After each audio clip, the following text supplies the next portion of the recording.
Lord knew the evil influences that would surround Jacob and the perils to which he would be exposed.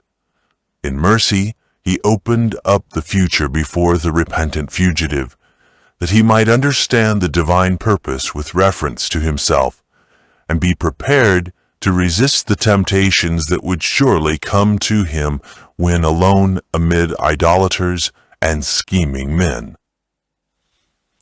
There would be ever before him the high standard at which he must aim, and the knowledge that through him the purpose of God was reaching its accomplishment would constantly prompt him to faithfulness. In the vision, the plan of redemption was presented to Jacob, not fully, but in such parts as were essential to him at that time. The mystic ladder revealed to him in his dream was the same to which Christ referred in his conversation with Nathanael. Said he, "Ye shall see heaven open, and the angels of God ascending and descending upon the Son of Man." John 1, verse 51.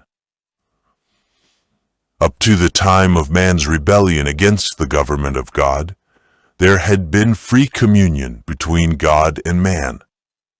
But the sin of Adam and Eve separated earth from heaven, so that man could not have communion with his Maker. Yet the world was not left in solitary hopelessness. The ladder represents Jesus, the appointed medium of communication. Had he not with his own merits bridged the gulf that sin had made, the ministering angels could have held no communion with fallen man.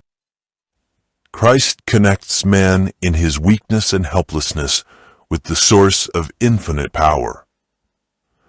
All this was revealed to Jacob in his dream. Although his mind at once grasped a part of the revelation, its great and mysterious truths were the study of his lifetime, and unfolded to his understanding more and more. Jacob awoke from his sleep in the deep stillness of night. The shining forms of his vision had disappeared. Only the dim outline of the lonely hills, and above them the heavens bright with stars, now met his gaze. But he had a solemn sense that God was with him. An unseen presence filled the solitude. "Surely the Lord is in this place," he said, "and I knew it not.